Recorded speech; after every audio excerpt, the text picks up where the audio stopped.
Bonjour à tous, bienvenue chez moi une nouvelle fois, j'ai envie de dire, et cette fois j'ai un invité exceptionnel, Monsieur Patrick Thévenot, que vous commencez à bien connaître maintenant.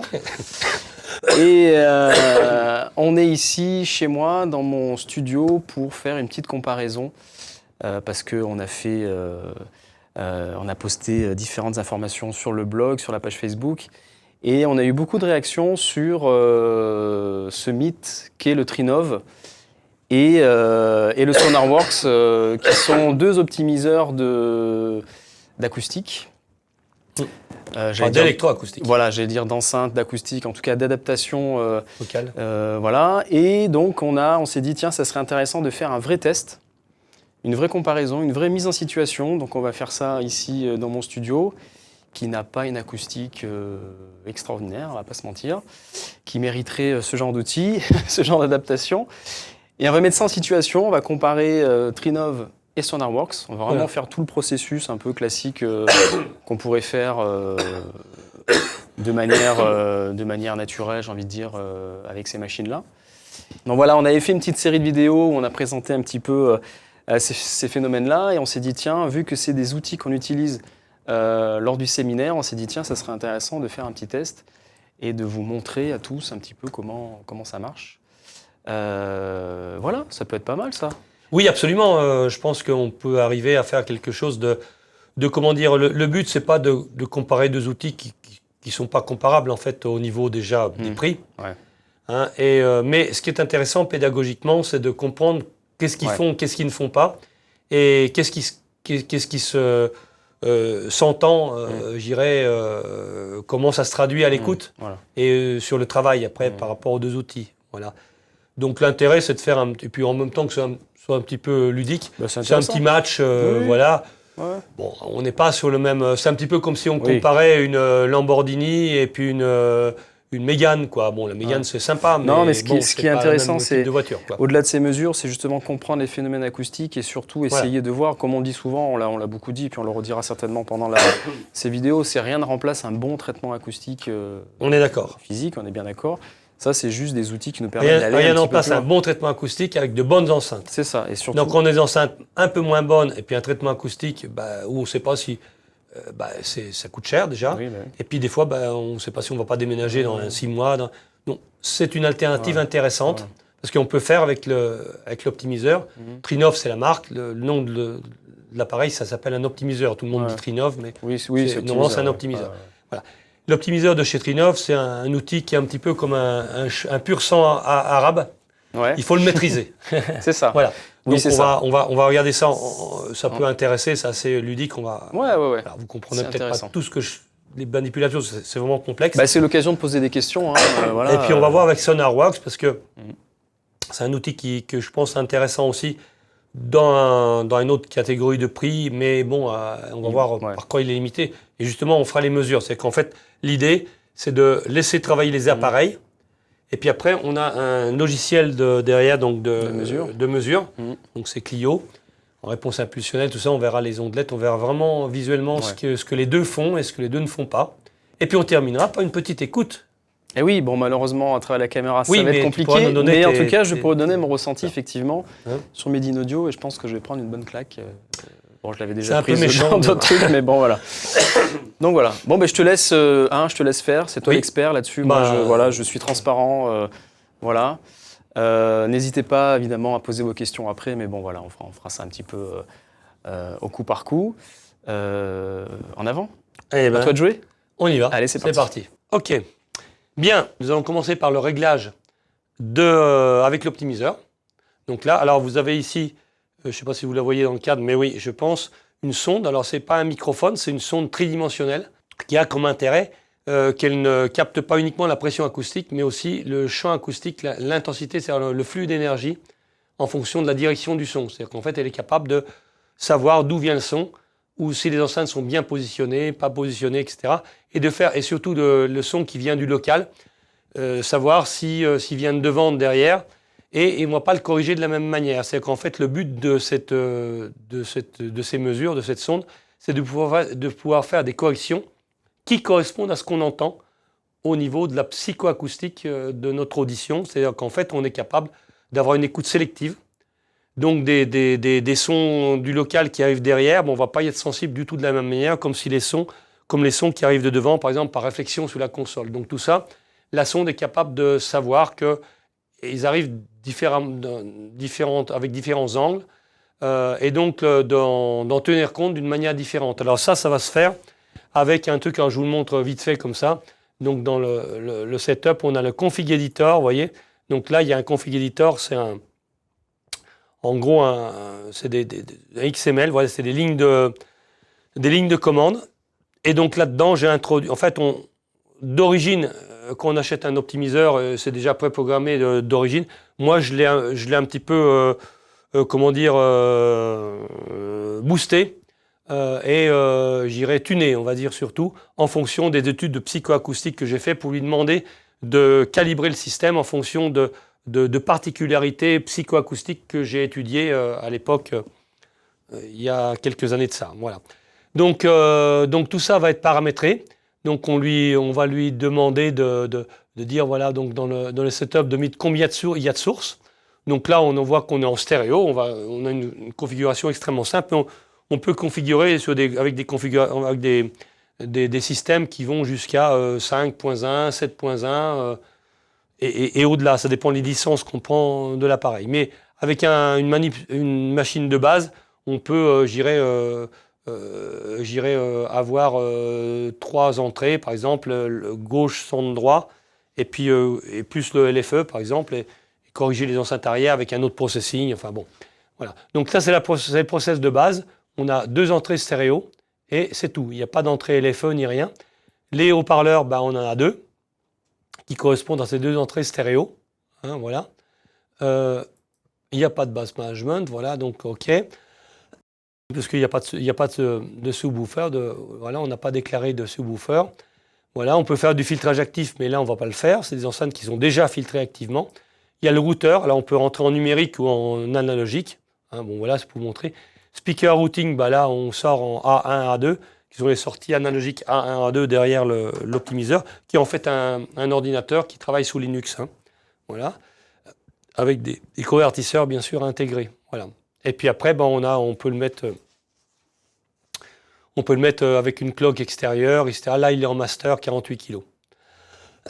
Voilà. On pourrait le mettre en master 88.2, par exemple, souvent ce que je fais. On peut le faire après, ça, c'est pas un problème.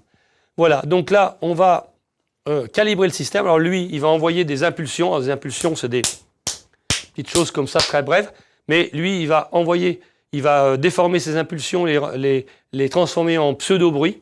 Je dis pseudo parce que pour nous, c'est du bruit, mais pour lui, ça va être il va mettre les impulsions, enfin les fréquences dans un certain ordre, qui va nous sembler du bruit, mais dont l'appareil sait dans quel ordre il a disposé ses impulsions.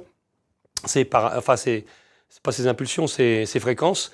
Et donc, à l'acquisition, on va refaire la fonction inverse qui va permettre de reproduire la véritable réponse impulsionnelle. Alors, l'intérêt de l'impulsion, c'est qu'on va il va optimiser non seulement en amplitude, comme ce que font beaucoup de logiciels, mais surtout en temps. Et ça, c'est très important parce que on est surtout sensible au temps, plus qu'à l'amplitude. Pour moi, la courbe de réponse est, largement moins significative que la courbe temporelle. Malheureusement, on parle que de la courbe de réponse en général, alors qu'en fait, c'est un paramètre qui, pour moi, est important, mais pas primordial. En fait, tout au moins, on peut le corriger comme on veut. Alors que le temps, c'est moins évident. Voilà, donc je ne sais pas si on peut passer peut-être à la mesure. Hein. Alors, à la mesure, donc là, on va dans le processeur. Donc là, on a plusieurs couches. Je vérifie qu'il n'y a pas de... Parce que l'intérêt avec l'appareil, il y a une correction automatique qui va se faire. Après, on va vérifier ce qu'il a fait. On va éventuellement recorriger s'il faut. Dans le côté, par rapport à la salle. Par rapport à notre culture d'écoute aussi, on va lui introduire des target curves, c'est-à-dire des courbes cibles qui vont correspondre à des cultures d'écoute et des circuits de production différents. Si on fait, par exemple, une circuit de production au cinéma, par exemple, ce n'est pas du tout les mêmes cultures d'écoute que si on fait du broadcast pour la télévision ou si on fait de la musique classique ou dans la musique si on fait de l'électro. Donc ça, c'est quelque chose que j'ai un peu bien étudié. Et tout ça est, encore une fois, dans notre fameux XML, config editor, là, qui est un truc où je vous déconseille d'aller si vous ne voulez pas que l'appareil nous fasse n'importe quoi. Voilà. C'est un peu le pur sang arabe, hein, il faut le maîtriser. Voilà. En même temps, c'est un outil que moi j'aime beaucoup. Hein. Je n'ai pas d'action du tout chez Trinov, mais c'est le seul qui existe dans ce cas-là. Et surtout, ça permet de comprendre ce qu'on entend. Donc c'est pour ça qu'on va l'utiliser. Voilà, donc on va aller dans Optimizer Setting, calibration. Et donc on va allumer notre sonde. Voilà, hop, tridimensionnel. Voilà. Et là, donc on va commencer la mesure. Donc il va envoyer donc une série de bruits roses qui font en fait des impulsions comme ça. Ça dure, vous allez voir, très très peu de temps. Ok, donc on fait calibrate. Voilà, yes, et c'est parti. Alors, voilà.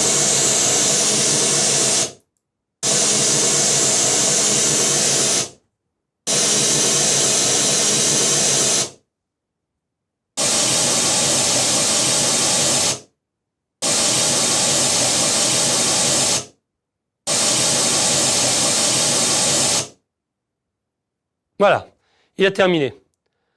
Vous avez vu là les barres graphes, on avait 4 barres graphes là. Les 4 barres graphes, c'était les 4 microphones, donc qui permettaient de savoir qu'il y a bien que les 4 capsules fonctionnent bien.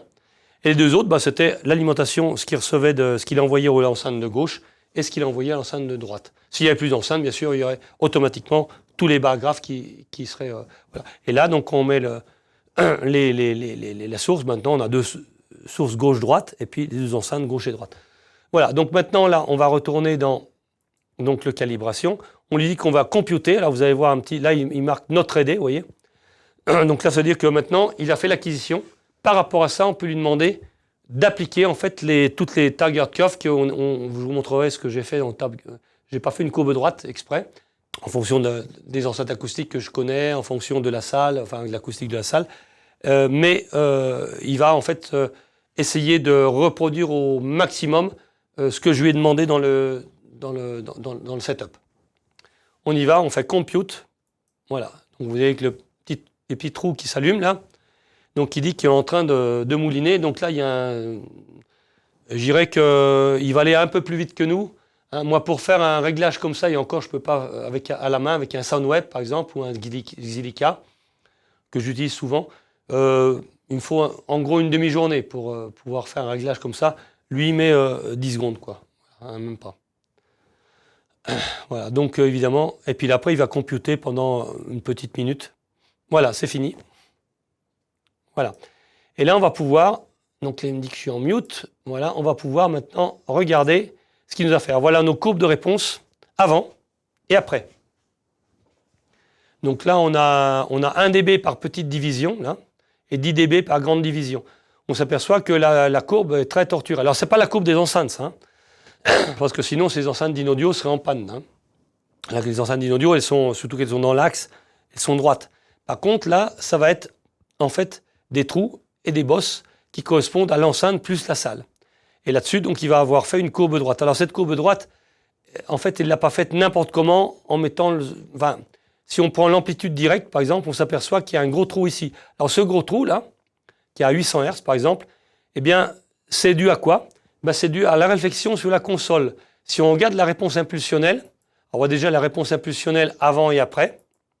Donc, on s'aperçoit que la réponse impulsionnelle... Alors, ça, c'est les 2 enceintes, hein. Donc en vert, c'est l'enceinte de gauche, et en bleu, c'est l'enceinte de droite. On s'aperçoit que la réponse impulsionnelle parfaite, ça serait quelque chose comme ça, qui serait en fait quasiment parfait dans ce qu'il obtient après. Voilà.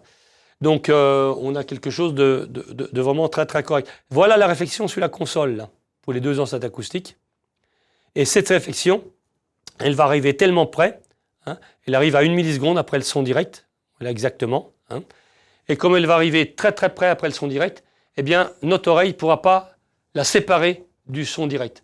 C'est-à-dire que c'est la raison pour laquelle il ne va pas la corriger là, dans le son direct, mais il va la corriger dans le son après. Donc là, il va en fait corriger ce trou en son direct qui fait que la console va nous renvoyer de l'énergie qui va arriver avec un certain retard, mais qui va être assimilée comme l'énergie du son direct, parce que notre constante d'entente d'oreille va être pas assez rapide pour séparer les 2, à cette fréquence-là.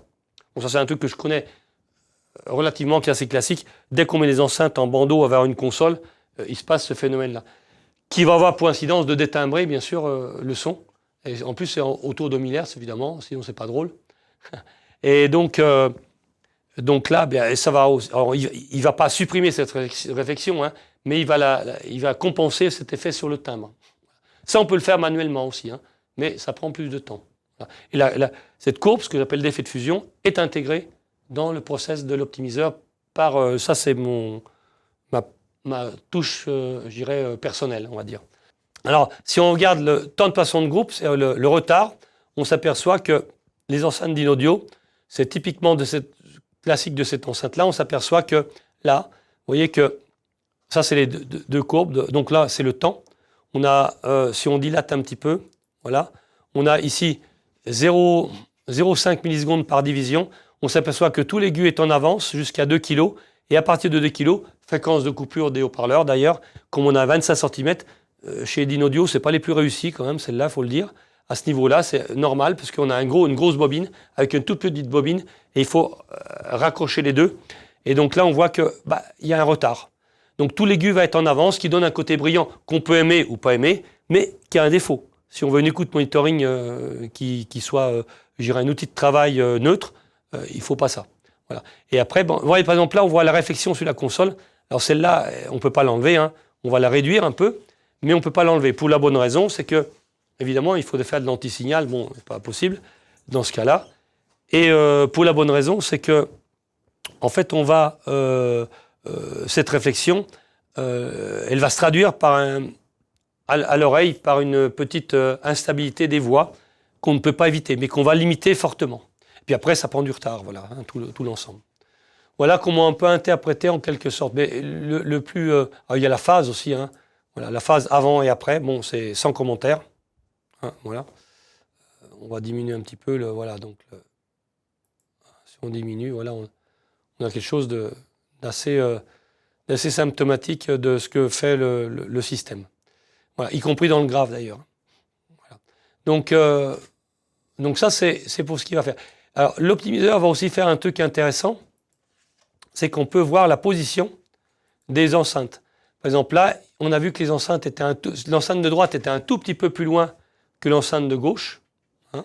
Voilà, donc ça se voit un petit peu là. Donc lui, il a contrebalancé tout ça. C'est très précis. Hein. Et elles sont un tout petit peu écartées. Ça, c'est en position. Alors ça, c'est grâce à la sonde tridimensionnelle. Ça, c'est en position, lui, il a compensé de toute façon à l'endroit d'écoute, hein, ce truc-là. On pourrait après pinailler un petit peu plus, hein, bien sûr.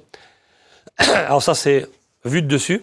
Et en élévation, on s'aperçoit qu'elles sont à peu près à la même hauteur, maintenant, là, et à peu près bien situées.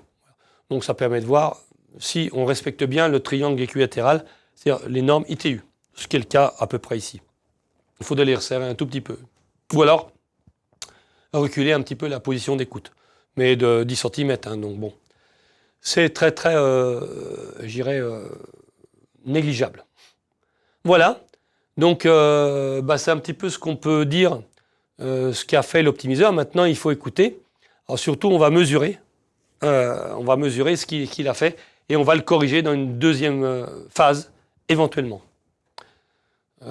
Donc, voilà, on va revenir sur les cours. Ah, on va aller dans le preset et on va lui dire d'enregistrer ce preset magnifique. Preset ici, on va lui dire save. Voilà. On a 29, on a plein de bases de banques de données possibles. On l'a sauvegardé ici. Voilà. Donc là, on peut le rappeler, on peut en faire d'autres, on peut faire plein de choses. Ça, c'est les intérêts de l'informatique, évidemment. Voilà. Quoi vous dire d'autre là-dessus ? C'est tout. Après, il faut remesurer, voir ce qu'il a fait. Et puis après, il faut écouter. Donc, maintenant que nous avons fait l'optimisation avec le processeur, on va mettre le processeur sur calibration off, voilà, d'abord. Et puis, on va mesurer les enceintes acoustiques directement dans la salle avec le nouveau micro. Donc là, le nouveau micro, c'est un micro donc Earthworks, donc voilà, donc de mesure, et qui va nous permettre d'avoir en fait cette courbe cette mesure, je dirais, de vérifier en fait ce qu'a fait l'optimiseur. Voilà. Donc ça va nous permettre de vérifier et éventuellement corriger ce qu'a fait l'optimiseur. En général, au niveau temporel, il fait du très très bon travail. Au niveau fréquentiel, après, encore une fois, c'est ce qu'il y a de plus facile à corriger. Donc, il y a des couches supplémentaires pour pouvoir corriger ça. Encore faut-il le mesurer correctement. On va le faire avec Clio, là, qui est un logiciel de mesure qui utilise la réponse impulsionnelle. Alors, je vais utiliser un sweep. Ça revient exactement au même que le bruit rose, le pseudo-bruit rose qu'on a écouté tout à l'heure.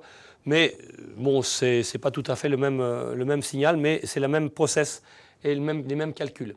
Donc, on va mesurer la réponse impulsionnelle de l'enceinte au début, ce qui va revenir à la réponse impulsionnelle d'ailleurs de ce que nous avait donné. Voilà à peu près, bon là on était en opposition de phase par rapport à ça, mais on va retrouver quelque chose de très similaire en fait à ce qu'on avait ici. Voilà, si on se met ici, comme ça, voilà, on se retrouve avec quelque chose on s'aperçoit assez similaire. Bon, on va le voir après. Là j'ai déjà fait la mesure, mais je vais la refaire devant vous. Je vais la faire qu'une seule fois la mesure, parce que sinon c'est un peu redondant.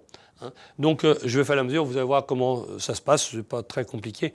Vous avez fait ça sur pas mal de logiciels, hein, de toute façon, autres que Clio. Hein. Voilà, donc on y va. On va faire la mesure correcte. Donc là, je vais faire 3 moyennes pour avoir bien le local correctement, être sûr qu'il n'y a pas de problème de bruit ni rien. Encore qu'en général, ce système de mesure est très, très, je dirais, sécurisé, enfin, insensible au bruit aléatoire, enfin, dans une certaine mesure. C'est parti ? C'est parti.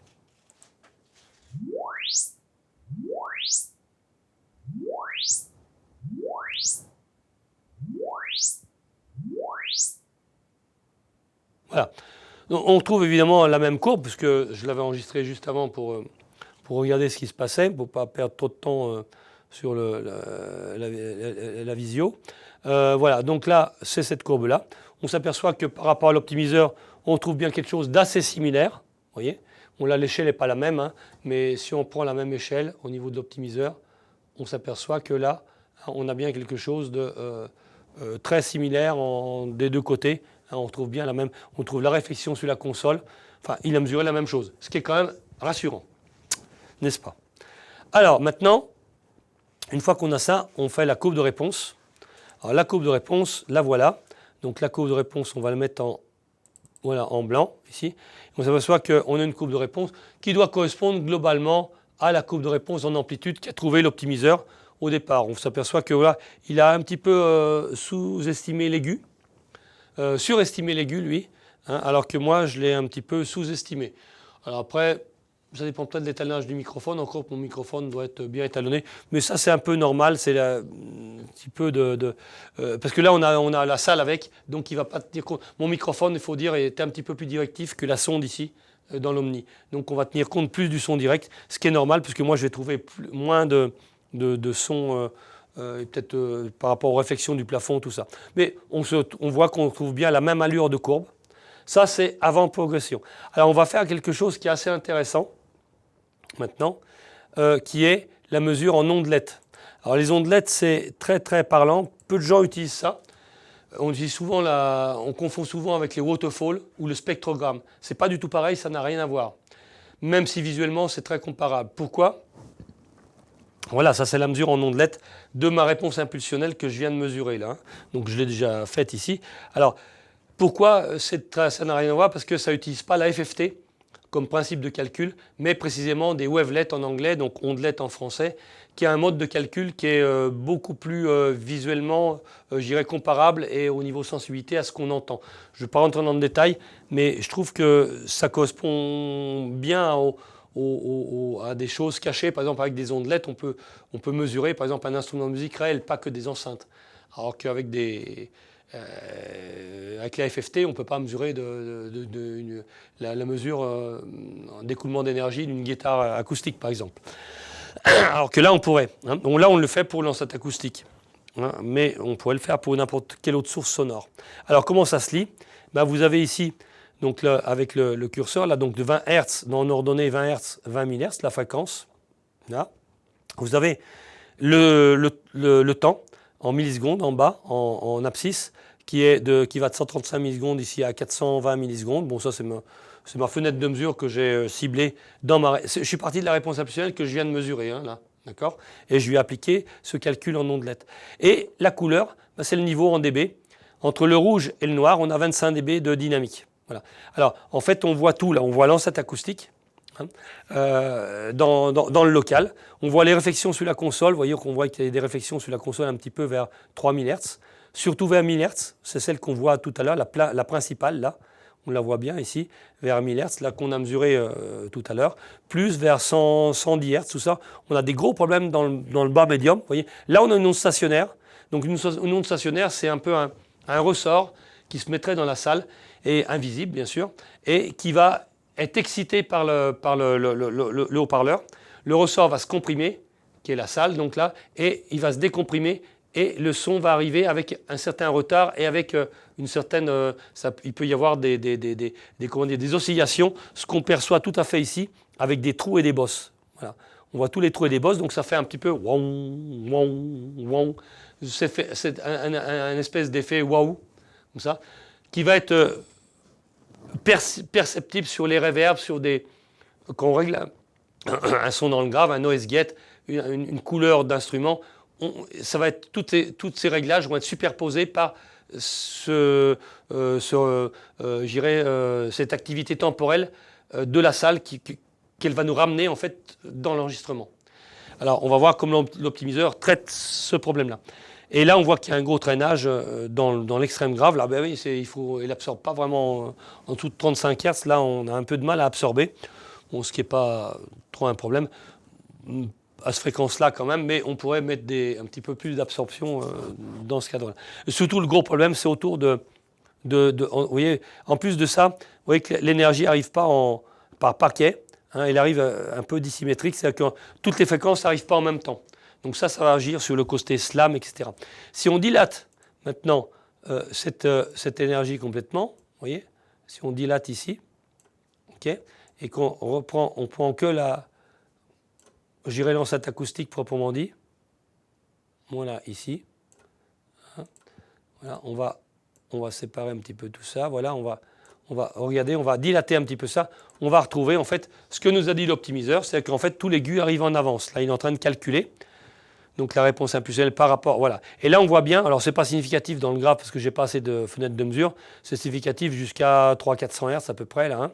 Et on voit bien que, bon là ça c'est la réflexion sur la console, on voit bien que dans l'aigu là, eh bien on a tout l'aigu qui est en avance, et là on voit que vers 2 kg, il y a un retard, alors qu'on peut parfaitement mesurer, hein, qui est entre, là avec mes curseurs, là qui est entre le retard, il va le marqueur est à 148 millisecondes là, et alors ça c'est un retard qui par rapport à du processing, tout ça on peut l'optimiser.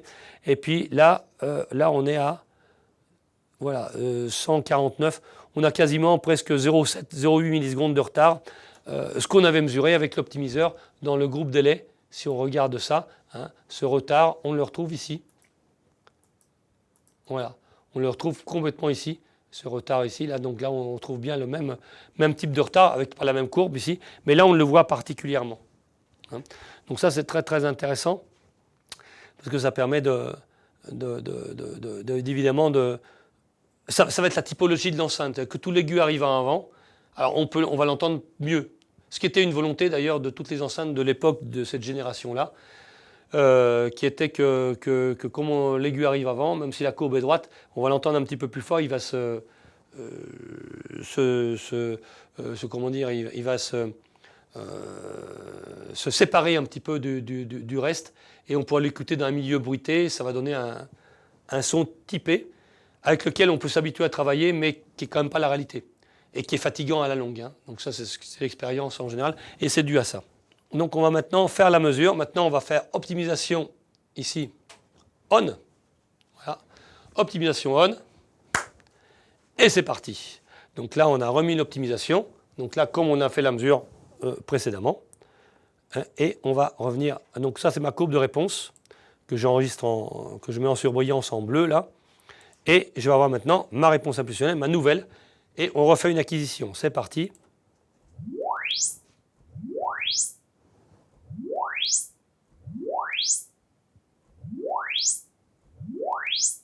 Voilà.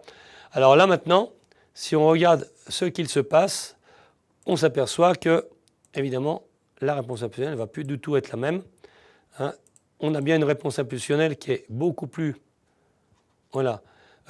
quasiment, on retrouve la réponse impulsionnelle quasi parfaite que nous a indiqué l'optimiseur d'ailleurs. Alors, chose intéressante, c'est quand même intéressant à noter que si on prend la réponse impulsionnelle avant et après, voilà.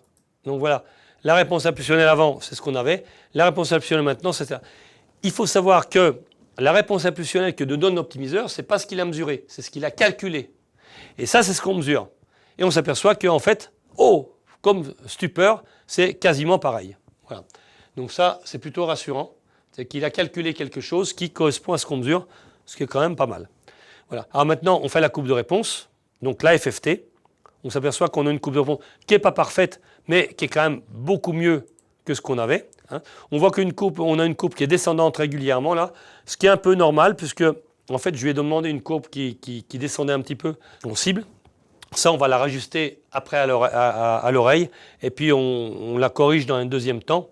On a toujours quelques accidents, mais beaucoup moins importants, et maintenant, on voit surtout qu'on a beaucoup moins de problèmes vers 100-110 Hz. Alors, vous allez me dire maintenant, que deviennent mes ondelettes, Alors, les ondelettes, c'est là que ça va être le plus, spectaculaire en général, et surtout, ce qu'on va entendre vraiment. Voilà, ça, c'est les ondelettes que vous aviez, qu'on avait sans optimisation. Maintenant, on va voir les ondelettes qu'il va y avoir avec optimisation. Donc, on reprend exactement les mêmes courbes. Ah, voilà, j'ai enlevé le truc. Là, c'est ballot. Voilà, ça, c'est bon. Voilà, la courbe ici. Alors, je suis en train d'optimiser ma fenêtre de mesure, de calcul, voilà, pour avoir quelque chose de similaire à ce qu'on avait tout à l'heure. Sinon, ce n'est pas très drôle. Voilà. Donc là, on a quelque chose d'un peu... On va calculer. Et là, attention, normalement, on devrait découvrir quelque chose, si l'optimiseur a bien fonctionné, qui va changer tout. Et voilà. Donc voilà la différence entre avant et après. On s'aperçoit que là, il y a toujours mon traînage vers 30-40 Hz. Pourquoi il ne touche pas le traînage? Parce que l'enceinte acoustique, lui, il n'a pas assez d'énergie pour... En fait, ce qui se passe, c'est que l'optimiseur va envoyer à l'enceinte acoustique une énergie qui va arriver au même moment que l'énergie de la pièce qui revient, donc au même temps, mais avec un déphasage de 180 degrés, c'est en opposé de phase. Ce qui va faire qu'en fait, on va faire de l'antisignal. C'est qu'en gros, en quelque sorte, comme si j'avais un filtre paramétrique temporel. C'est qu'en fait, l'énergie, c'est au moment où le son de la salle va revenir à nos oreilles et va nous perturber, l'enceinte acoustique va nous envoyer de l'énergie en opposé de phase juste à ce moment-là et va se refermer après. Enfin, va s'arrêter après. Donc en fait, on fait réellement de la correction acoustique électronique. C'est comme si on mettait un gros bass trap, en fait, ça revient au même. Et bien sûr, si on enlève l'onde stationnaire à un endroit, on va l'enlever ailleurs aussi. Parce qu'il ne peut pas y avoir de rupture entre la vitesse et pression d'une salle. Si on corrige à un endroit donné, on va avoir tendance à le corriger ailleurs. Alors bien sûr, c'est un peu moins vrai en fonction de la taille des haut-parleurs, de ce qu'on corrige, et puis de la complexité de la salle. Mais en général, ça agrandit le sweet spot d'une manière importante. Alors l'intérêt, là, c'est qu'on va écouter, bien sûr, et on va laisser le verdict à nos super oreilles affûtées, de Nicolas, entre autres. Mais normalement, on va récupérer tout le slam, et surtout pour mixer, ça va juste être le jour et la nuit. Voilà. Donc ça, c'est ce que peut... Encore une fois, moi, je ne fais pas de la publicité pour l'optimiseur, je dis simplement, voilà ce qui se passe et voilà ce qui se passe. Alors, on pourrait faire le traitement avec du traitement acoustique aussi, sauf qu'il faudrait des bass traps un peu partout, tout ça, et que là, ça se fait pédagogiquement, vous l'avez compris, très très rapidement, et donc par conséquent, on pourrait le faire acoustiquement ou électroacoustiquement, ça aurait le même influence. La courbe de réponse peut être la même avec une optimisation qui ne fasse pas cette optimisation temporelle. Par exemple, avec un Xilica, un Soundweb, un truc comme ça, ou autre, on pourrait faire des corrections de courbe de réponse. J'ai fait ça déjà, on peut avoir la même courbe de réponse à 1 dB près avec le son qui n'a rien à voir parce que temporellement, les fréquences n'arrivent pas en même temps à cause de la salle. Voilà. Alors, si on compare maintenant, j'ai fait quand même une petite copie d'écran. Donc là, c'est intéressant de les vérifier. Voilà, donc là, parce que là, on peut les avoir en temps réel. Voilà avant, voilà après. Vous voyez que là, c'est quand même assez étonnant. Hein. Et on a supprimé beaucoup de réflexions, beaucoup de traînage de la salle. On n'a vraiment pas, c'est pas parfait, mais on a vraiment tout remis dans l'ordre. Voilà. OK ? Donc voilà ce que fait l'optimiseur. Notre troisième phase, après, on va la corriger avec un bruit rose. Hein, donc ça, c'est ma troisième correction, hein, avec le bruit rose. Et puis après, on fera la même chose avec un sonar wax pour savoir ce qu'il fait. Voilà. Bien, alors, à présent, on va faire la deuxième couche de réglage, qui est une couche manuelle, qui va optimiser en fait la réponse en puissance acoustique globale dans le local, c'est l'équilibre tonal global du local acoustique.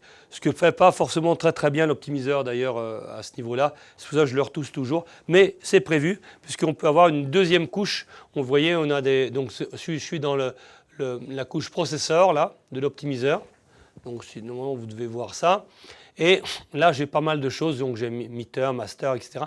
Et je peux faire des corrections sur les entrées, input. Je peux faire les corrections sur les outputs. Et sur les outputs, je peux faire des corrections en preset EQ. Donc sur les Q, on peut faire des presets où on va corriger des choses, même des FIR EQ, où on peut par exemple lui dire d'avoir une courbe temporelle particulière et tout ça, ou bon, bref, on peut lui faire vraiment ce qu'on veut et surtout... il faut éviter de faire n'importe quoi parce que sinon il le fait.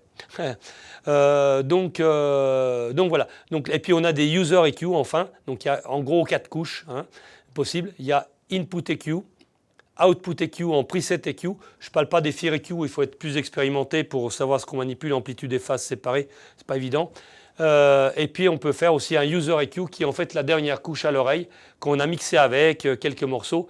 Et bien on va pouvoir retoucher à l'oreille complètement sans toucher aux autres couches.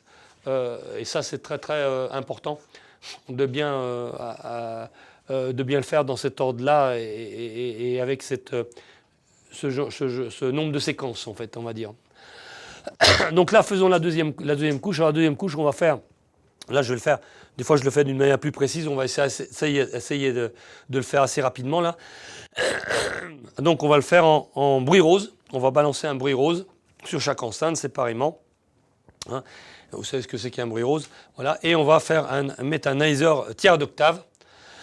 Et on va regarder ce que nous donne l'optimisation telle qu'elle est. Et on va la corriger. Donc notre bruit rose, on va l'envoyer.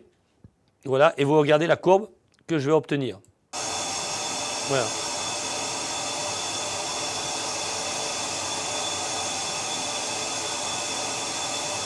OK. Donc là, je la mets en surbrillance en vert. Alors ici, donc on a notre courbe de réponse avec à peu près droite. C'est ce qu'avait trouvé l'optimiseur d'ailleurs. Donc ça, en puissance acoustique, donc on a un microphone omnidirectionnel qui va prendre en compte, même s'il est un peu directif vers l'aigu, mais je le connais bien. Donc on va contrebalancer, on va enlever un tout petit peu d'aigu. On va faire une courbe, je dirais, relativement droite. Hein, voilà. Alors, je regarde les user EQ, donc là, on est sur le user EQ. Vous voyez qu'il est le user EQ, il est droit. Voilà, donc là, donc c'est pas ce dont on va se servir, mais c'est pour vous montrer la courbe droite qu'on a au départ. Alors, moi, je l'ai fait sur les preset EQ. Preset EQ, voilà la courbe qu'on obtient. Alors, vous voyez que là, je l'ai mis en bypass. Hein, j'ai fait ça hors antenne pour pas que ça prenne trop de temps. Et voilà la courbe que j'ai dessinée. Et avec cette courbe que j'ai dessinée, voilà maintenant la courbe que j'obtiens, hein, qui est la courbe bleue. Voilà. Donc je suis passé de la courbe verte à la courbe bleue, voilà, qui est droite, à 1 dB près par octave. On a vraiment quelque chose de très très cohérent. Donc là, on a optimisé, on n'a pas touché au rapport temporel, pas trop entre les fréquences, tout ça, pas du tout même. On a retrouvé les rapports en énergie dans la salle, ça va correspondre à un peu l'impression d'équilibre tonal qu'on va ressentir dans la salle, et c'est important qu'il soit droit. La troisième couche étant de tenir compte de ce que j'ai appelé tout à l'heure la culture d'écoute et le circuit de production, et ça on va le faire avec un travail de mixage grâce aux oreilles affûtées de l'ingé son qui va pouvoir retrouver ses petits, et surtout la transportabilité du mixage ailleurs, ce qui est très important quand on travaille évidemment, puisque en fait c'est, je dirais, ça va être la condition nécessaire pour, on va dire, dormir tranquille. Voilà. Alors, j'ai fait l'enceinte de gauche, et puis j'ai fait l'enceinte de droite. Voilà, donc je la superpose ici sur l'écran. Je ne veux pas vous faire voilà, donc l'enceinte de droite, elle a à peu près les mêmes types de corrections. la voilà. Hein. Donc là, je vais enlever le bypass, hop, voilà. Et là, mes coactions, donc ça va donner, avec ces coactions, la courbe rouge qui, vous voyez, est superposée à plus ou moins 1 dB près, même voire plus ou moins 0,5 dB près. Parce qu'on a une courbe qui est très dilatée, qui est de 1 dB par petite division, là, et 5 dB par grande division. Voilà.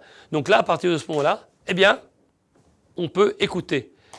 Et là, ça commence d'être bien parce que les bruits roses et les sweeps et tout ça, c'est vraiment, c'est pas le but. Le but, c'est quand même de pouvoir après appréhender, écouter et surtout travailler. Parce qu'évidemment, à l'écoute, on va perdre, Nicolas va perdre complètement ses repères là. Hein. Donc il faudra qu'il se réhabitue parce qu'en fait, il est habitué au défaut qu'on lui a supprimé. Enfin, normalement, c'est lui qui va nous le dire. Voilà. Alors, maintenant, nous sommes à la 3e phase, qui est la phase de réglage avec SonarWorks. Donc, on n'a pas filmé là parce que c'était un petit peu complexe quand même comme manipulation. C'est beaucoup plus complexe et surtout moins rapide qu'avec l'optimiseur Trinov. Il y a une séquence à respecter qui est assez élaborée. Hein, où il faut tenir le micro à certains emplacements, tout ça, enfin bref. Donc ça dure à peu près, on va dire, 20 minutes. Hein, donc il faut tenir le micro à certains emplacements.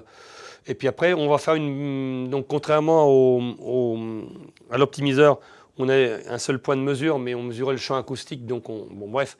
Là, on va balayer notre microphone, qui est un microphone classique. Hein.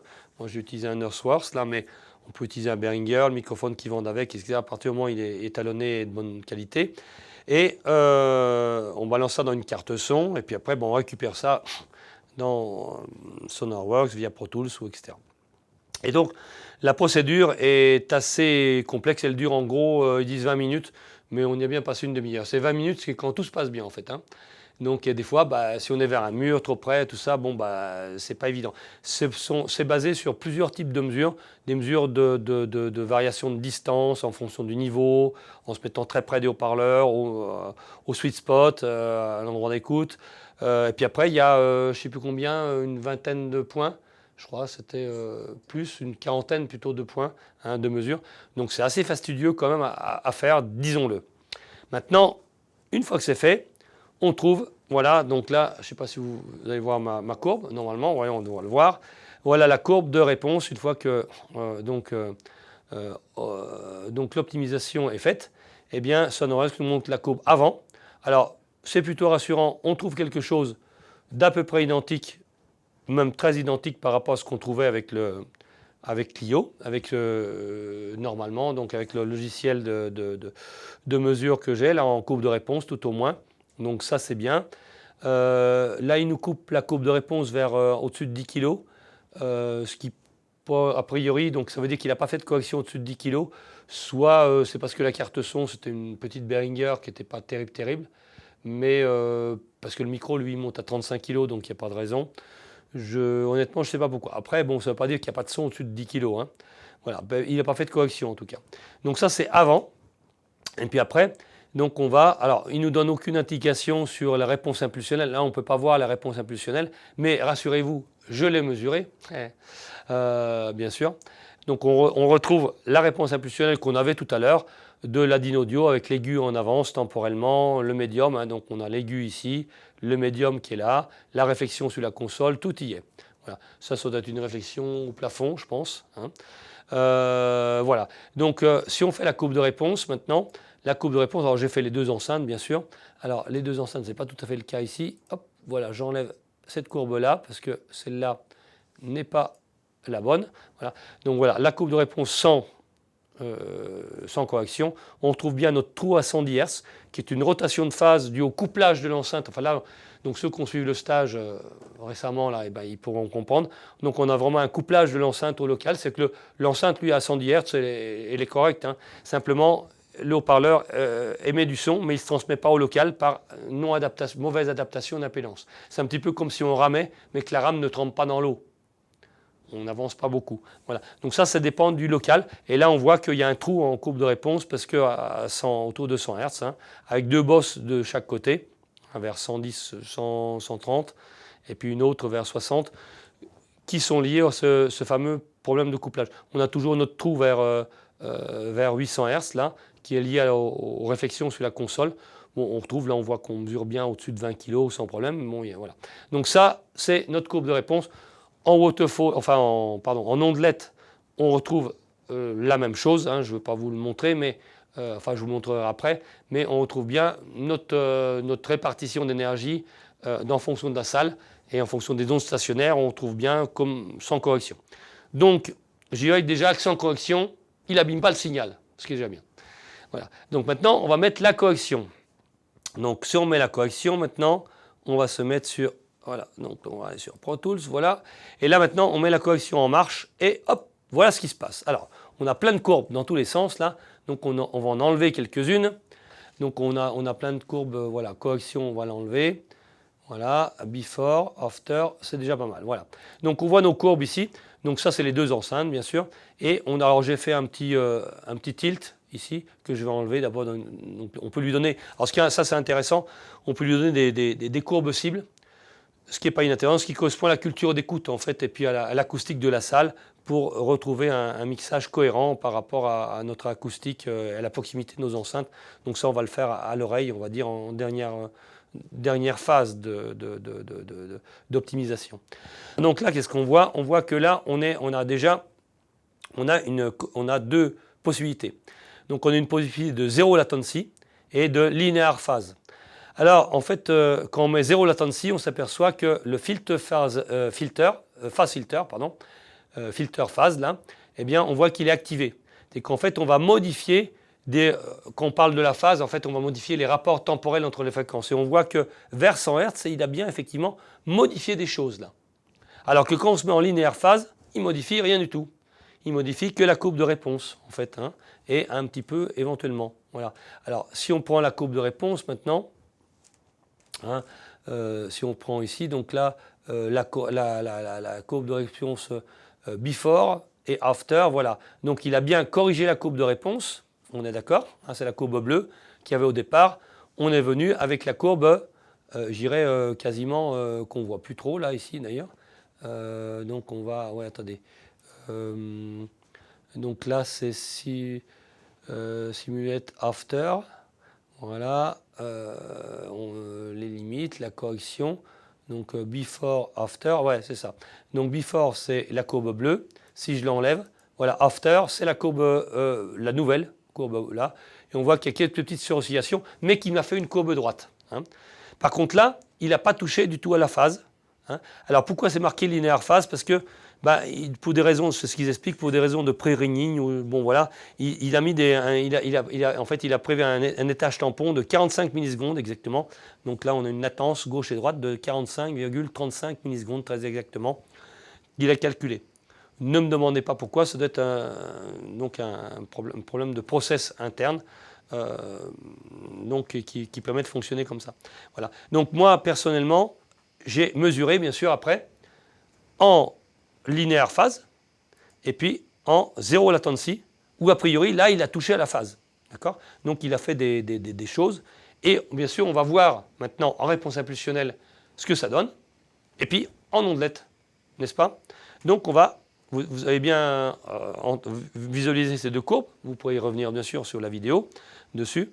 Et maintenant, on va passer donc à mon écran de contrôle de Clio. Alors, l'écran de contrôle de Clio, maintenant, donc là, on a notre réponse impulsionnelle d'origine.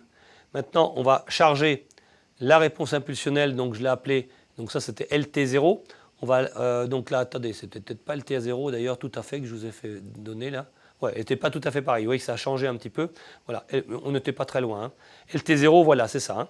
Donc ça, c'est la courbe de réponse de nos enceintes sans réglage, comme on a fait tout à l'heure sans l'optimiseur. Hein. Voilà. Donc ça, c'est LT0. On va l'enregistrer en vert ici, par exemple. Voilà. OK. Donc ça, c'est ma base. Maintenant, on va charger. Hein. Alors, ça, c'est la courbe de réponse LT0 avec la réponse impulsionnelle qui est celle-ci. Là, maintenant, on va charger LT1. Alors que j'appelle LT1, c'est optimisé, mais en phase linéaire. Linéaire phase. Ouvrir. Voilà. Et on voit que on a corrigé des choses. Vous voyez que la courbe de réponse est plus propre. On est d'accord. Je vais l'enregistrer en jaune là. Et alors, elle est plus propre là. Mais on voit qu'en en fait, dans le graphe, on n'a rien changé du tout. Hein. On a enlevé une bosse à 110 Hz, ce qui est très bien. On a plutôt rajouté du 1000 Hz, ce compenser la réflexion sur la console, ce qui est très bien aussi. Hein. Puis rajouter un petit peu d'aigu vers 10 kg. Au-dessus de 10 kg, on n'a rien touché, puisque là, apparemment, il n'a rien vu. OK ? Donc ça, c'est une chose. Maintenant, on va charger la courbe. Alors, vous voyez la réponse impulsionnelle. Donc la réponse impulsionnelle n'a quasiment pas changé. C'est qu'on n'a pas changé la signature de l'enceinte comme on avait fait avec l'optimiseur. C'est que là, les rapports temporels, enfin tout l'aigu qui est en avance temporellement, là, il y est toujours. Hein. On voit toujours l'aigu, vous voyez, on a le même. C'est la signature de la réponse impulsionnelle. Là, on voit bien l'aigu et le médium qui arrive après. Donc là, il faudrait revenir sur un peu la théorie de la réponse impulsionnelle, ce qu'on fait dans les stages, là, mais bon, là, on n'a pas trop le temps de faire ça. Voilà, vous me croyez sur parole. Voilà, je suppose. Alors maintenant, on va recharger maintenant donc LT1, donc optimisé avec SonarWorks, mais en 0 latency. 0 latency, ouvrir, hop. Et voilà ce qui se passe. On n'a toujours pas corrigé la réponse impulsionnelle de l'enceinte. C'est en 0 latency. On a également la même chose, c'est qu'en fait la même signature de l'enceinte. On n'a pas enlevé la signature de l'enceinte. En gros, pour être clair, si vous avez acheté l'enceinte parce que vous aimiez son défaut, qui est un défaut, mais on peut l'aimer, et il n'y a pas de mal, il faut le savoir, c'est tout, ça ne va pas vous l'enlever. Alors qu'avec l'optimiseur, on peut vous l'enlever. On peut aussi ne pas l'enlever, mais c'est un autre problème. Voilà. Donc, on va pouvoir regarder maintenant ce que ça donne en courbe de réponse. Alors en courbe de réponse, bon, on a quasiment, vous voyez, si on se met la courbe marron, là, alors j'enlève la courbe verte parce que c'est un petit peu... Voilà. Donc là, la jaune, c'est en linéaire phase, d'accord. On voit qu'il n'a pas corrigé le trou vers 90 Hz, là, 100 Hz. Par contre, là, avec le 0 latency, pour moi, il n'y a pas photo, la courbe est meilleure. Maintenant, il faut voir avec nos justes de paix, qui sont les ondelettes, pour moi, qui est quelque chose qui correspond vraiment à ce qu'on entend au niveau de l'apparition des sons en temps réel, en fonction de leur fréquence. Alors, on va donc aller sur mes courbes là que j'avais enregistrées. Alors, c'est les courbes, je ne vous ai pas montré, c'est pareil, hein, j'ai pris les réponses impulsionnelles et j'ai calculé les ondelettes. Alors, si on prend donc là, les d'une audio les ondelettes, donc L0, c'est-à-dire que là, on n'a pas de correction. Donc voilà, donc là on a bien notre réponse impulsionnelle avec, on trouve bien les réflexions sur la console. Donc là c'est normal, hein, c'est la même chose que ce qu'on avait tout à l'heure, exactement, avec les ondes stationnaires, vous voyez à 100 Hz, toc toc toc toc toc toc, on voit bien notre effet de wow wow wow wow wow de son qui tourne dans le local, ce qui est très très désagréable. Là, et c'est vraiment quelque chose de vraiment problématique dans le local, qu'on pourrait traiter acoustiquement avec des bass traps accordés sur ces fréquences-là, c'est quelque chose de jouable. Maintenant, on voit qu'il y a quand même quelque chose qui vers 40 Hz là, quand même, traîne quand même pas mal, puis vers 60 Hz aussi, là où l'énergie a la tendance à arriver en retard. Hein, donc là, on n'aura pas le slam, c'est que vers 60 Hz, l'énergie va arriver après l'attaque. Par exemple, en gros, la résonance de la grosse caisse, par exemple, va arriver après l'attaque de la peau. Ce qui est un peu désagréable. Voilà. Donc là, si on va maintenant plus loin, là, on a maintenant, alors ça, qu'est-ce que j'ai noté? Donc c'était celui de tout à l'heure. Bon, on s'aperçoit d'Inodual 0, donc là, c'est la même. Voilà, maintenant, on a le 0 latency. 0 latency, on s'aperçoit que là, ben, on a vraiment corrigé quelque chose d'intéressant. Hein. Là, vers 110 Hz, on n'a plus du tout le traînage qu'on avait. Hein. Ça, c'est la mesure que j'avais fait avant. Mais, voilà. Donc, en gros, tout à l'heure, mais c'est la même, hein, les deux premières. Là. Donc, je l'avais fait simplement avec l'optimiseur, mais il était en bypass aussi. Bien sûr, là, il est en bypass, l'optimiseur aussi, en bypass. On a bien nos problèmes de couplage avec la salle, d'excitation des ondes stationnaires. Si on prend en 0 latency, on s'aperçoit que là, bah, c'est mieux. C'est moins bien qu'avec l'optimiseur, on est d'accord. Hein, mais ça a fait quelque chose d'intéressant. Dans le grave, pas trop. Hein, mais en dessous de, j'irais vers 110 Hz surtout, ça a corrigé le problème. Vers 50, un petit peu. Voilà. Et si maintenant on se prend maintenant le linéaire phase, on s'aperçoit que bah, dans le grave, c'est pas terrible, on n'a rien corrigé du tout au niveau temporel. Donc pour moi, d'après ce que je vois là, on n'a encore pas écouté là. Hein. On joue le jeu en temps réel. Hein, là. Donc on n'a pas écouté, mais pour moi, on doit avoir quelque chose de mieux, contrairement à ce que j'ai entendu dire, quand on se met, tout au moins ici dans notre configuration d'écoute. Il se peut qu'en fonction de la salle, ils ne réagissent pas de la même manière. Hein.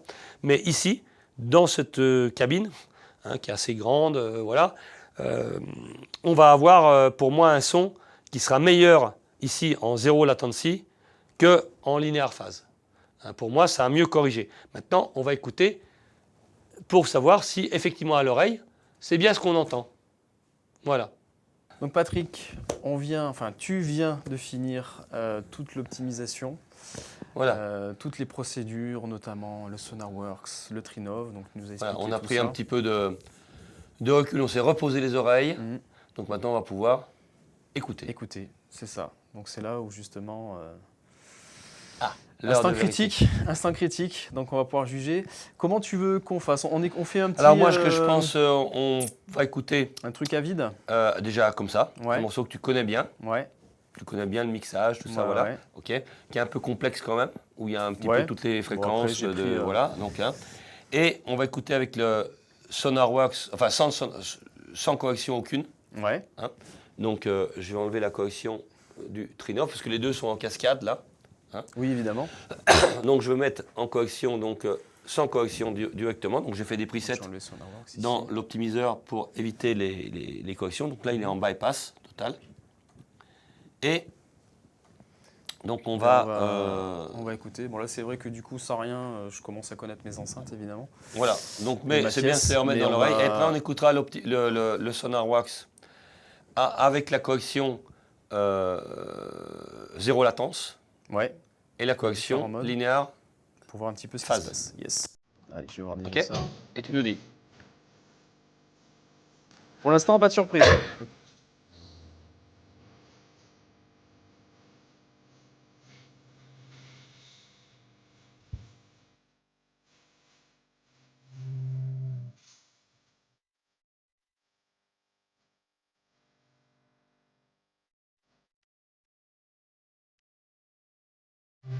Ce qui serait intéressant, c'est le grave notamment et la stéréo sur ce mix. Tu vois on a une batterie très large.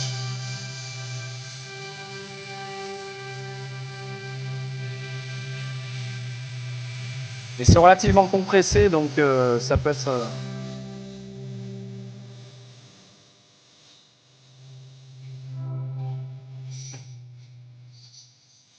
Ah oui, la voix elle est un peu Voilà. partout. Le grave, il est un peu dilué comme ça. Ouais. Ok. On a la stéréo des guitares. On retrouve certaines choses, mais on sent que c'est très dilué. C'est quand même assez flou. On va retourner dans le ici. SonarWorks. Donc SonarWorks, non. Ici, là. Non. Ouais, Pro Tools. Non, attends, bouge pas. Hop, il est là. Clac. Il est en bypass. D'accord. Voilà. Donc là, on va le mettre. Maintenant, là, il est alimenté. Il est en linéaire phase, hein, c'est ça? Là, il est en mode linéaire phase. Voilà, donc, on va le mettre en zéro latency. Voilà. Où on avait vu que la courbe de réponse, a priori, en ondes LED, c'était. A priori, aux mesures, était pas trop mal. A priori. C'est ce qu'on avait vu, en tout cas aux mesures. Il faut écouter. Après, l'oreille, c'est autre chose. On va laisser comme ça. Ok. Bah déjà, j'entends une stéréo beaucoup plus précise, directe. Un grave un petit peu plus stable le au grave centre. Plus stable. Ah oui. Il n'y a pas photo. Vers 110 Hz. Là. Ouais. C'est le défaut de la pièce que j'ai ici, moi. Il l'a bien atténué, là, oui. Ouais. Clairement. Voilà. On va attendre la voix.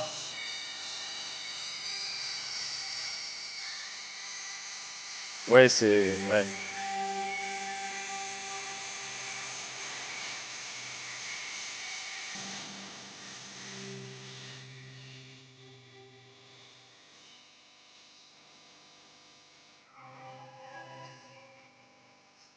C'est un peu plus précis, la voix, quand même.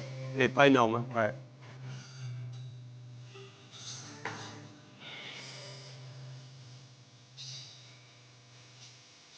L'harmonique de guitare qu'on entend direct.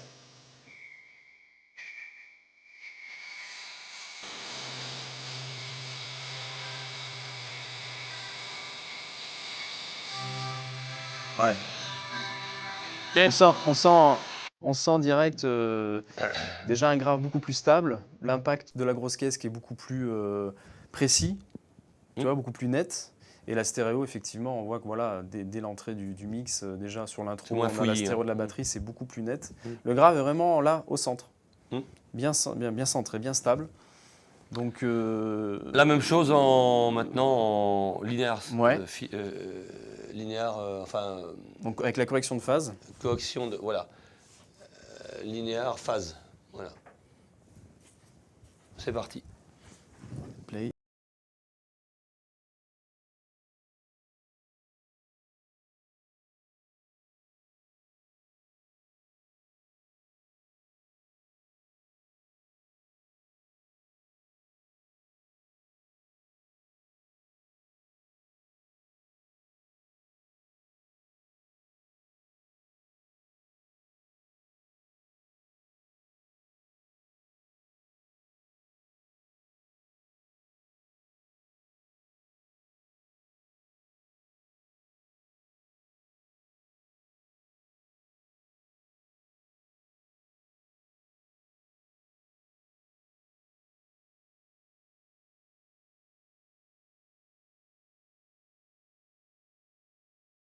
Ouais.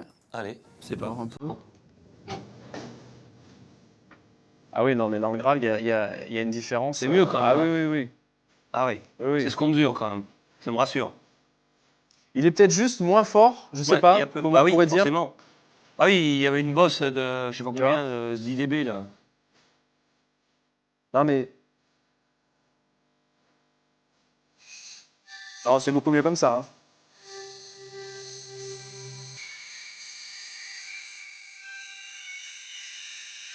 On a bien le rebond de la grosse caisse, tu vois. Le grave, l'impact de la grosse caisse.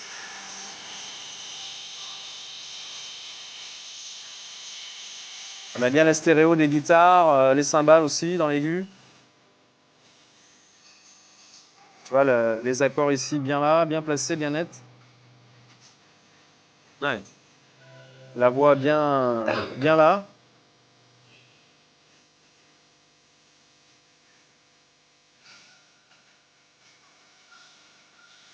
Non, l'image stéréo est jolie là. Hein. Ça n'a rien à voir avec.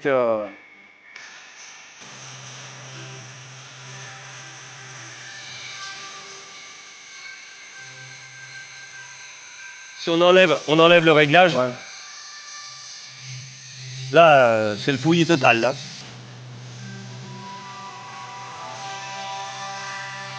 Donc là, c'est 0 latency, linéaire phase. Ouais. Ah, c'est plus fouillis là. Ouais.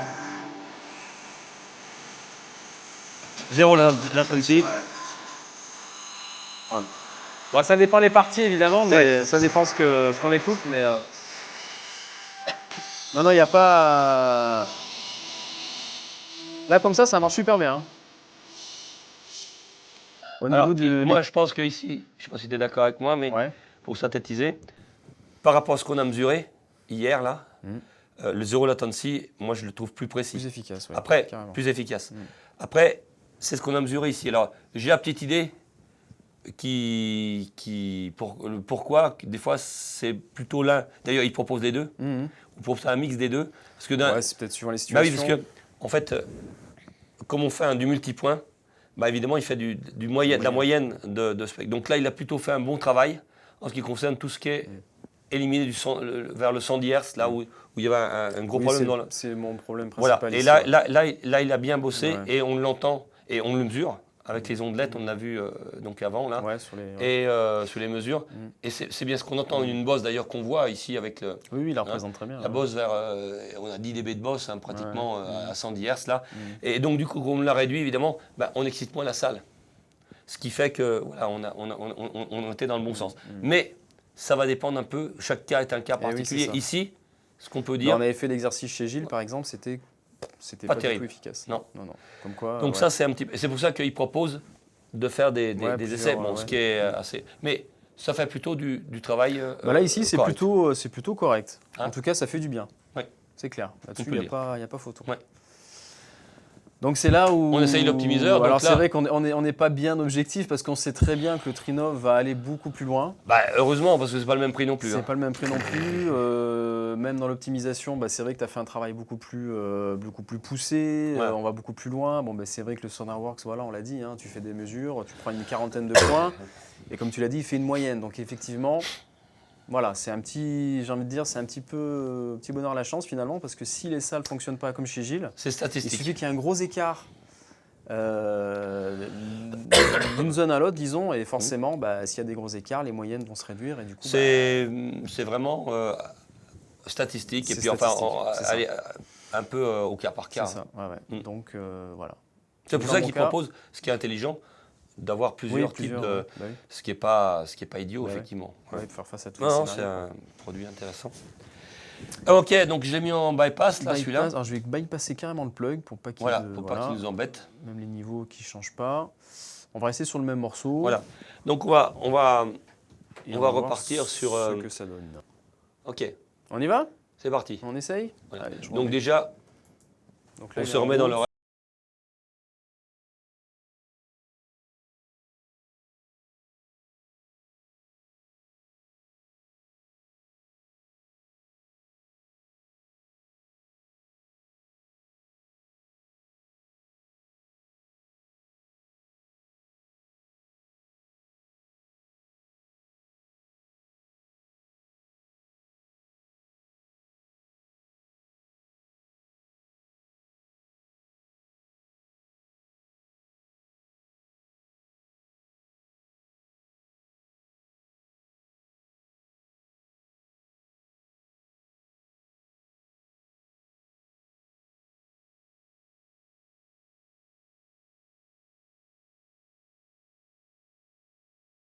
Maintenant, je mets la correction qu'on a fait avant, là, donc avec l'optimiseur. Donc là, Différents films, Voilà. les différents presets, pardon. voilà. Hop. Ah, déjà le grave, peut rien avoir.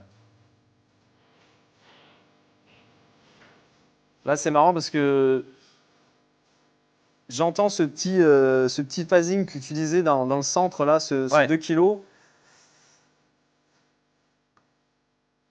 Et là, je l'entends. Là. Ouais, voilà. Ah ouais.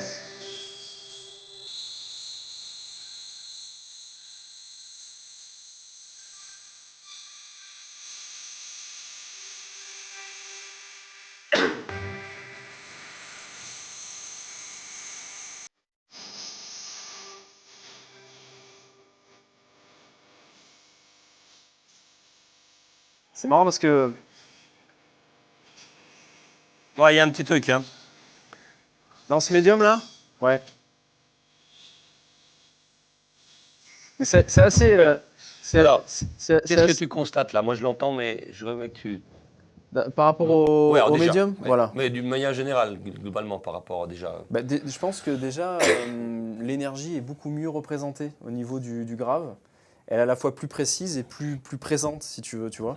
T'as plus le slam. Voilà, ça fait un effet beaucoup plus présent.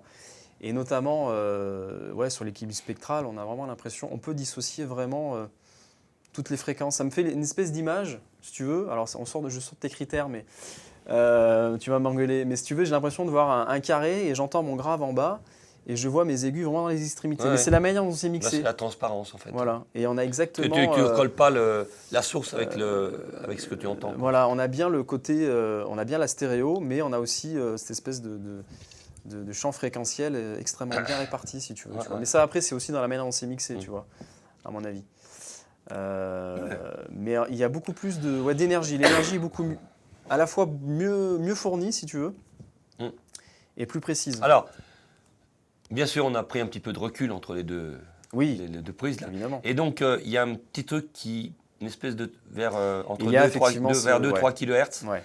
un petit truc d'espèce de petits évidemment, de petits zincs. Alors, je sais pas si on va l'entendre. Les ici, gens mais- l'entendent pas parce qu'ils mais on sont pas avec n'entendra nous, pas, parce que, mais ils sont pas, mais on entend bien une espèce de petit Ouais. phasing. ouais, hein. léger, ouais. Alors, j'ai en fait, c'était hier soir, ça. Ouais. Donc, la nuit portant conseil, On j'ai a dormi. réfléchi.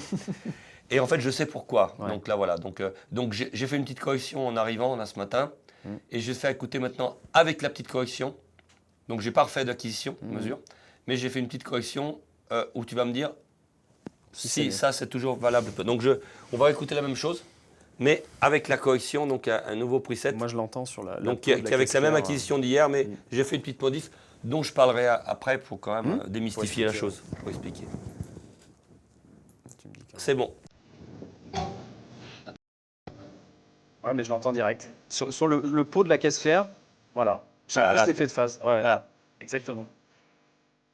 Ouais, mais c'est clair. Hein. On entend bien la queue de la réverb.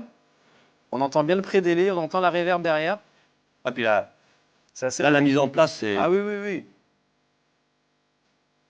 À stéréo, voilà. Tu vois ce que je te disais? On a bien l'aigu, l'extrême aigu en haut. Le grave très stable à l'intérieur, mais énergique, mais tu vois, qui baffe pas. Et le médium au centre. Les guitares. C'est assez dingue d'ailleurs.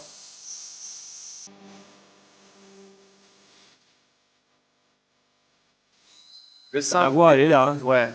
Les aigus des cymbales est juste magnifique là. Ah, la réverb. Ouais. T'as bien cette guitare qui est là, tu vois, à droite. Harmonique. On a vraiment bien le.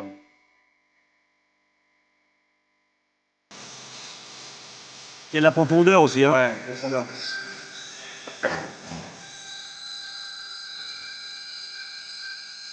La grosse caisse.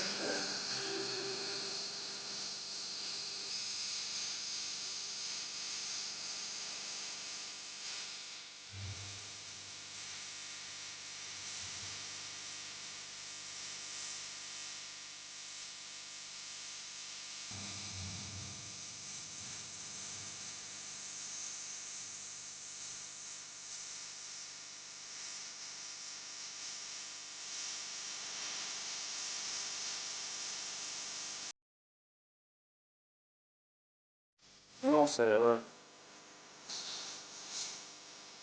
La batterie.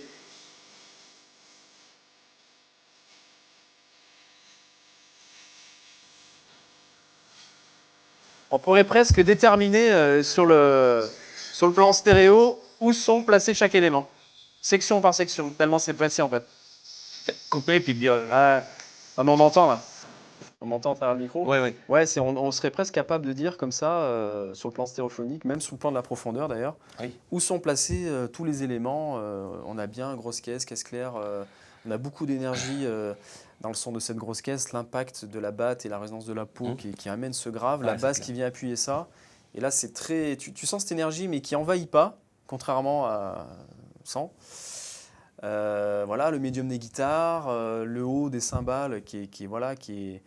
En fait, on va dans le même sens On va dans le même sens. que ce que fait Le le Sonarworks. Sonarworks Ouais. en zéro latency ici. Mhm. Mais, et puis alors, surtout aussi, tu as de l'agressivité en moins, c'est que là, on a Oui. corrigé Mais c'est aussi ça. le défaut de l'enceinte ici, qui est d'avoir l'aigu qu'on a vu, qui est en avance, qui donnait une petite agressivité. Là, on ne l'a plus du tout. Hein. Ce qui permet d'ailleurs de reprendre, de donner de la profondeur au plan sonore. C'est ce qui explique que les plans sonores vont être beaucoup plus importants. C'est que l'aigu est plus en avance temporelle, ce qui fait que ça écrase un peu le relief. C'est ça. Non, c'est vraiment. Et on n'a plus l'effet de phasing. Et on n'a plus l'effet de phasing. Et on va expliquer ça. Là, en fait, le preset qu'on a fait hier soir, donc là, voilà, donc c'est celui-là. Alors, où il y avait ce petit problème de phasing, qu'on entendait un petit peu, qui était un peu désagréable. Hein. Alors, en fait, j'ai été voir, alors on peut bien sûr aller voir dans les optimisations. On va activer, on a un impulsionnel, on va regarder l'amplitude, et on va regarder, en fait, ça c'est ce qu'il annonce avant, après en amplitude, et on peut regarder le filtre. Et que le filtre, on s'aperçoit que ici, si on va zoomer un petit peu, en Hertz, ici on va zoomer entre 2 et 20 kg, et on s'aperçoit qu'entre 2 et 20 kg, là, on a effectivement, ici sur l'enceinte de gauche, par exemple, là, une correction vers 2500 Hertz, 2003, et puis une autre vers 3000, 3004, un truc comme ça. Ça, c'est sur la voie de gauche.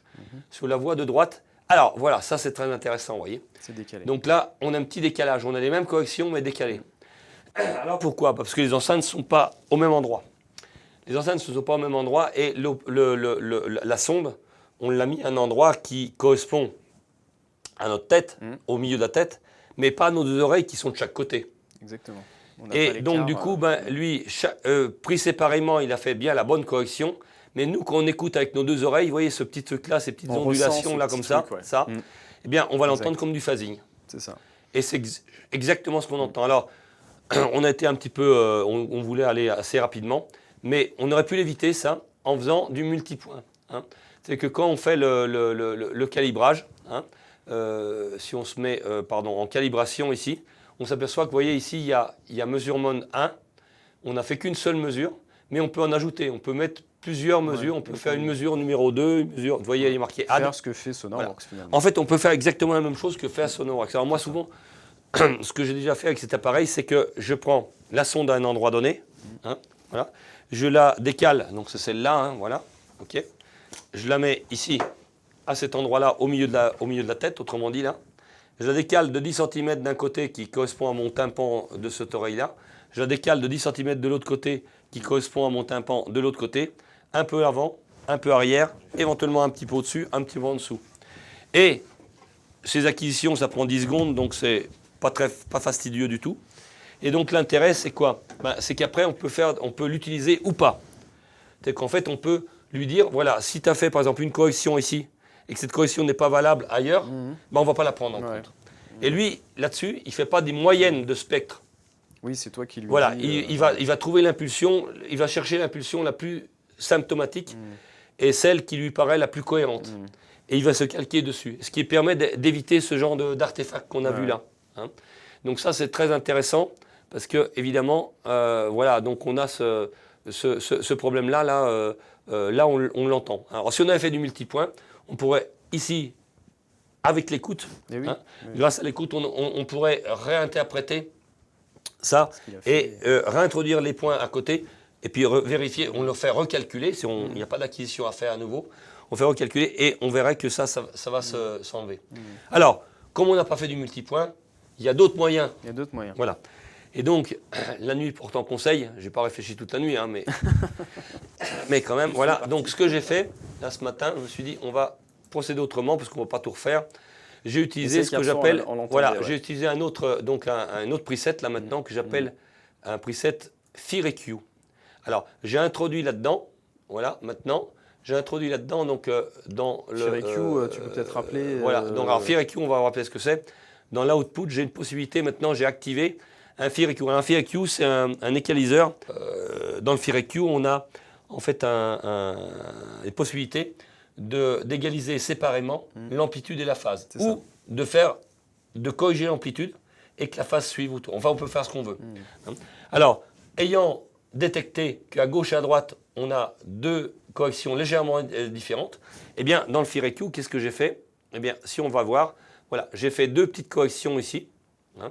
Je les dilater complètement. Alors, elles sont très, très dilatées. Là, hein. J'ai 0,01 dB par division, donc c'est énorme. Hein. Mais on voit nos 2 corrections. Là, on a enlevé, en fait. On a fait un fil très, très en bande étroite, en fait. Hein, là, et on a fait une correction en amplitude et une correction, bien sûr, en phase correspondante. Voilà, la correction en phase correspond, évidemment... Pardon. Correction en phase, c'est celle-là. Hein. Donc, on voit qu'on a fait les corrections correspondantes en phase. Ce qui, normalement... Alors, on a fait ça sur l'amplitude sur la voie gauche, voilà, et sur la voie droite, on l'a fait légèrement décalé. Toc, alors on ne le voit pas ici, mais sur la voie, on est légèrement décalé en fréquence, comme ce qu'on a vu sur ce qu'il avait fait en filtre. Et ça, c'est la petite modif qu'on a écoutée, où là, on n'a plus du tout cet artefact qui correspond en fait au fait qu'on a 2 oreilles et que le micro a pris qu'un seul point en fait. Donc ça montre la précision de la mesure. Il faut après, voilà, c'est pas un objet magique non plus. C'est très très complexe, mais en même temps, on aurait fait du multipoint, on aurait pu le réintégrer sans avoir ce niveau d'expertise, besoin de ce niveau d'expertise que j'ai un peu parce que je connais, mais bien sûr. C'est sûr que voilà, hein, si on devait faire une synthèse entre les deux, c'est sûr que le Trinov va aller beaucoup plus loin. Et c'est vrai qu'on a eu ces remarques et qui sont très justes, c'est-à-dire qu'à un moment donné, il faut avoir l'aptitude pour régler tout ça parce que c'est... Il faut savoir interpréter ce qu'on fait, d'où l'intérêt des stages aussi. En plus, on va expliquer ça, comprendre les phénomènes. On apporte de la théorie sur tout ça, sur les phénomènes acoustiques, sur comment lire et analyser ces mesures. Et du coup, effectivement, bon, après, de là à aller aussi loin dans la finesse, c'est vrai que, bon, déjà...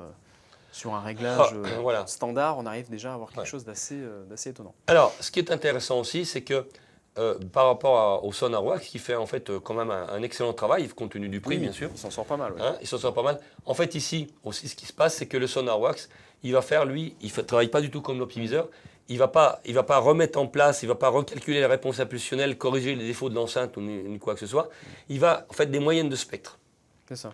Et donc, comme on fait plein de points, là, sur un périmètre, on a vu très très large. Hein. Un périmètre, on a pour, pour une demi-heure hein, quand même, de faire le réglage. Hein, voilà. Hein, on a fait un gros périmètre de réglage. Donc, lui, il va faire des moyennes de spectre et il va faire quelque chose qui est évidemment moins précis, mais qui va quand même plus ou moins marcher. Alors après, avec deux possibilités. Donc des fois, c'est pour ça que par exemple le zéro latency là, apparemment marche mieux dans ce cas-là, parce que à l'endroit d'écoute, apparemment, il a fait une moyenne qui correspondait à supprimer en fait dans la salle. Il a détecté que dans la salle en énergie, il y avait une bosse là qu'il a supprimée et ça tombait bien parce que cette bosse, c'est ce qu'on entendait en fait. Alors des fois, on peut avoir un trou alors qu'en fait le trou, c'est de l'énergie qui arrive en retard. Enfin bon, Donc du coup, il a fait plutôt un bon travail ici. Quelquefois, ça va être plus intéressant en linéaire phase peut-être, mais ça va dépendre un petit peu de la salle et du nombre de moyennes qu'il va faire. Donc ça, il faut essayer et puis après écouter. Hein. Mais c'est quand même, un outil que je trouve intéressant par rapport à d'autres dont je ne citerai pas qui marchent juste pas du tout. Ouais, il y en a qui. Voilà. En général, unanimement, on préfère sans réglage qu'avec. Là, on préfère avec quand même. Mais évidemment, ce qu'il y a avec l'optimiseur, vous avez vu, hein, on n'est pas dans le même monde. C'est ça. Après, moi, je fais encore une fois pas de Ah non, il n'y a pas de sponsoring, il n'y a rien du tout. Voilà, donc nous, on n'est c'était pas vraiment un test. voilà, et donc c'est pas le même prix non plus, hein, on est d'accord. Mais ça peut remplacer beaucoup de traitements acoustiques quand même, au cas où. Ça remplace pas. L'idéal, c'est d'avoir les deux. Voilà, c'est les deux. On est d'accord. Mais ça peut permettre d'alléger le traitement acoustique. Et puis surtout, dans certains cas où on ne sait pas, on est dans un studio, on se dit peut-être que dans 2 ans, il faut que je déménage. C'est ça. Le traitement acoustique, c'est poubelle en général. La plupart, les gros trucs, en tout cas, strap et tout. L'optimiseur, on le règle et puis c'est reparti. Bon. Voilà. Bon, en tout cas, quoi dire d'autre? En tout cas, je pense que c'est assez clair pour nous. Hein. Je ne sais pas ce que tu en penses là. Peut-être laisser te. C'est toujours pareil. Pour la grande oreille. Le mot de la fin, voilà, le mot de la fin. Qu'est-ce que je voulais que je vous dise? Il faut que ce soit par ce biais-là, par l'acoustique, par tous les moyens qu'il faut. Moi, je ne cesse de le dire. Il faut avoir une écoute la plus précise possible. Sinon, on est incapable de pouvoir travailler correctement et tout ça. Donc, c'est vraiment la base. Donc là, c'est intéressant. On a des outils plus ou moins abordables. Encore une fois, voilà, Trinov, c'est quand même un sacré investissement. Mais en tout cas, voilà, ça demande un petit peu de connaissances. Voilà, quand on est home studiste, on est obligé de faire un petit peu tous les métiers et de plus en plus, on devient, entre guillemets, acousticien. Donc, on a des outils qui existent. Mais il faut comprendre ce qu'il y a derrière, évidemment. C'est d'ailleurs le but de ce tuto-là, un petit peu, de cette vidéo. C'est de démystifier un petit peu ce que font les choses, ce que font les outils, et de voir à quoi les mesures correspondent par rapport à ce qu'on entend et surtout la facilité, parce que ça va impliquer sur le travail qu'on va faire. L'idéal, c'est vraiment de, donc on a eu... moi j'ai recommandé vivement de suivre les séminaires que tu organisais depuis de nombreuses années. Déjà sur l'analyse d'écoute qui déjà ouvre beaucoup de portes sur le ressenti et sur l'analyse et sur tout ça. Et ce deuxième stage qui finalement est venu se greffer presque au premier parce que toutes les réflexions qu'on a eues sur l'acoustique, sur la qualité des enceintes, c'est exactement ce à quoi on est confronté nous tous les jours quand on fait du son.